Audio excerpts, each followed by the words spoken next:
A former member of the Delta Force has talked about a scary close call he had during the Iraq War. Even though it's been almost 20 years since he got out of the Abu Ghraib jail, the memories are still fresh as he talks about a close call the day before that could have killed him. His uneasy motion of biting his wrist betrays the long-term impact of his captivity, despite his pale appearance and troubled eyes. Prepare to be amazed by this brave soldier's story of how he overcame incredible odds and lived to tell the tale. Almost 20 years have passed since he got out of Abu Ghraib's jail, but it could have happened the day before. So who is this bravest soldier that we have not heard of? Stay tuned till the end to find out. Talib al-Majdi is very thin and has a dark circle under his eyes. He bites the skin on his wrist, which is a nervous habit he picked up in jail. Majdi, who is 57 years old, says that U.S. soldiers tortured him for 16 months while he was in the renowned jail in Iraq. He can remember every detail of this, he says. He was never charged with anything. He was one of the thousands of men caught up in house raids by U.S. forces after the war in 2003.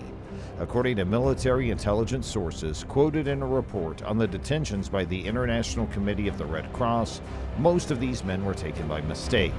After almost 20 years, the time he spent in Abu Ghraib has ruined him. He says that his time in jail has left him with no money and too little physical and mental strength to work. He lost his wife, who took their 2 children with her. Because of what their father had been through, his sons were picked on so much at school that they quit and never finished school. Now they live with their father in a 2-room house with a toilet outside in a poor part of Baghdad. One of the sad things about the Iraq War is that U.S. soldiers beat people in Abu Ghraib's jail. Photographs that were leaked in April 2004 and shown in newsrooms all over the world show men who have been stripped naked and put in sexual or twisted positions while U.S. forces pose happily with them. Majdi thinks he is one of the guys in the picture on the human tower. He remembers being forced to lie naked on the skin of another prisoner and feeling crushed as more naked prisoners were piled on top of him. He was heavier back then, so they put him close to the bottom. I would have rather died than been in that situation. Majdi talks about how Abu Ghraib was a place where people were abused and put down. He remembers that American soldiers put noise bombs in his cell and at the cages of other prisoners. He remembers guards poking at his genitalia with wooden sticks, setting police dogs on other prisoners, and shooting real bullets around them. Majdi says he got pneumonia because guards poured cold water all over his cell to keep the prisoners from sleeping. Torture came in different forms. They did a lot of damage to their minds. Majdi still has his jail ID card and other paperwork that proves he was in Abu Ghraib. He was put in jail on October 31, 2003 and given the number 152516. Majdi says that American troops arrested him while he was visiting his uncle in a town in the western Iraqi province of Anbar. When U.S. forces came, they asked folks for their IDs and rounded up a lot of guys. They put bags over their heads and took them away without talking. Majdi said that he never helped the rebels fight against the U.S. or did anything else wrong. When he was finally let go a year and 4 months later, he said the American officer in charge of his case didn't understand why he'd been held since there were no charges in his file. Majdi later got a paper from the Iraqi Ministry for Human Rights that says there's a record of him being locked up in Abu Ghraib, but it doesn't say why. He says he was happy when the U.S. invaded Iraq in 2003.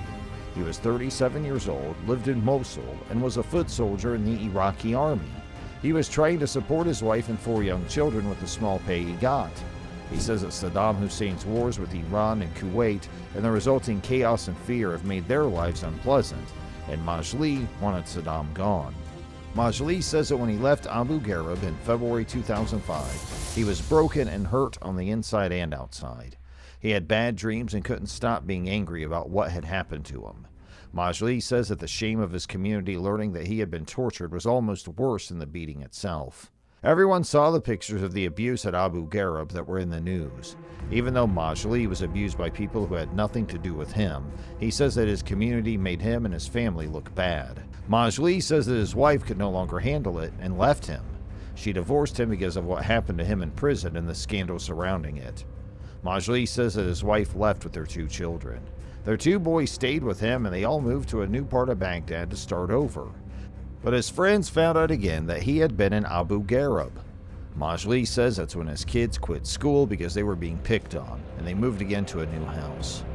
Majli was sitting on a thin piece of plastic on the cold brick floor of his 2-room Baghdad apartment. The laundry's piled on top of a small wooden box in the corner during the day. The toilet is outside on a small cinder block room. When there are holes in the roof, rain runs down the inside walls. Outside, water sits in puddles on the mud street, which doesn't drain well.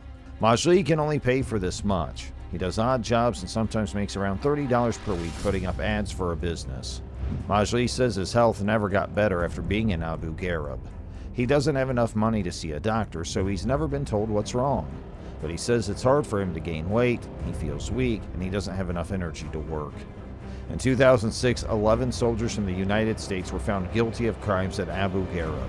Lindy England, one of the troops Majli says hurt him, was sentenced to 3 years in jail on charges that included committing an indecent act and mistreating prisoners.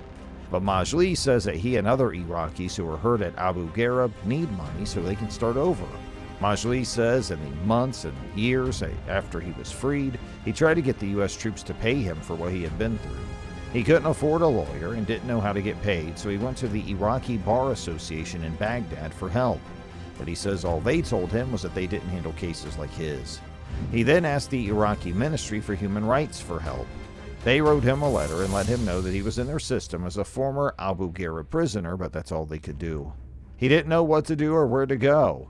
He might not have had anywhere to go. A lawyer at the Center for Constitutional Rights in New York, Baher Azmi, thinks that no administrative mechanism was ever set up in Baghdad to help people who were hurt by U.S. forces get justice. Even though it's been nearly 20 years, none of the men who were in those shocking photos have ever been paid by the U.S. military for the bad treatment they got in Abu Ghraib. Azmi was able to get some survivors of abuse in U.S. prisons, including some people held in Abu Ghraib, a small settlement from a private security company whose interpreters worked in the jail. His group was also suing another private security company, CACI, but the case has been going on for more than 15 years and is currently stuck in the courts. But he says that the U.S. military does not usually give money to people who have been tortured. Majli doesn't think this case is over. He says that he has flashbacks every day to the fear, pain, and shame he went through. He can't stop thinking about how he needs to get justice. He says he talks to the reporters because of this. His kids don't want him to do that because they think it'll make their family look even worse. But for Majli, it's a way to keep trying to get people to acknowledge what they did to him. He says they need something, even just an explanation. Now we've reached the end of today's video. If this story has moved you, well, please don't forget to like, share, and subscribe to our channel to learn more inspiring stories of courage and survival.